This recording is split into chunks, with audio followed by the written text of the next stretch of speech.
What I loved about this colt was just an absolute beautiful action horse. Zoustar just doing a terrific job from a fastnet rock mare, and as a broodmare sire, fastnet rock is just phenomenal. Even the learning to fly, who's out of a fastnet rock mare, is favourite for the golden slipper.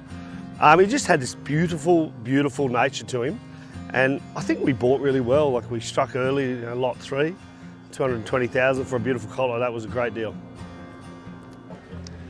Colt's a beautiful colt. He's very athletic. He's a really good mover. He's got all of the conformational markers that we're looking for in a 2-year-old type, and he is by a stallion who can get 2-year-olds. He's very strong for his age. I think there's a lot going for him.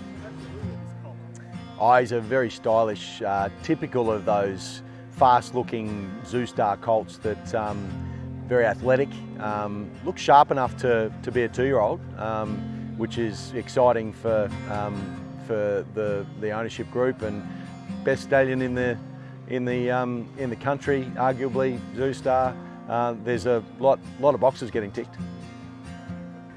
Yeah, he's one of those colts that looks like he'd be really sort of sharp, but also race on, into his 3-year-old. Like, we often buy those horses that have enough precocity to look at, but they also, have got a bit of longevity to them, which is really important in what we're trying to do here for everybody, all the TRL owners. And another thing, like he's actually bred to go a bit early as well.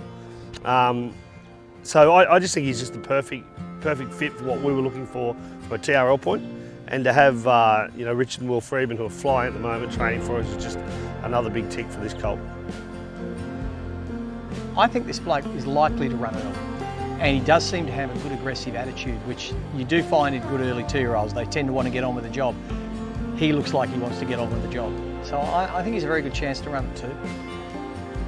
Will he run early? I reckon he will. I know the mare's got form out to a trip. She was the 3-time winner at a mile, which shows that she was sharp enough. Obviously her best performance running 3rd in a Queensland Oaks.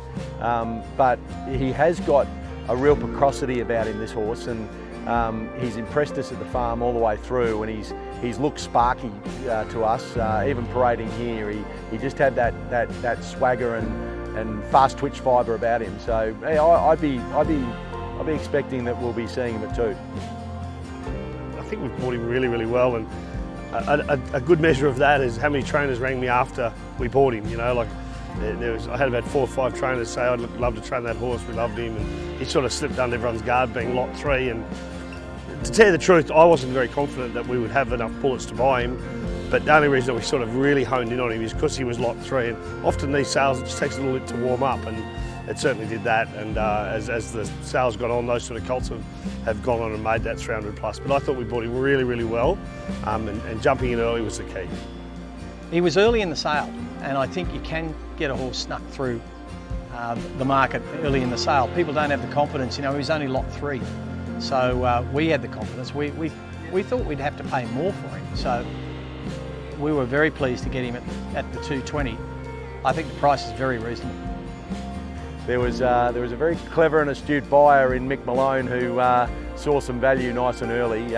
We genuinely thought he might push to sort of double his price. We got him on the market knowing that that's what you've got to do early in a sale to get them done. But our loss is the buyer's gain, and we're here to sell fast race horses. We've sold I think 4 Group 1 winners in the last handful of years out of our Melbourne Premier Draft, so here's hoping he's the next one.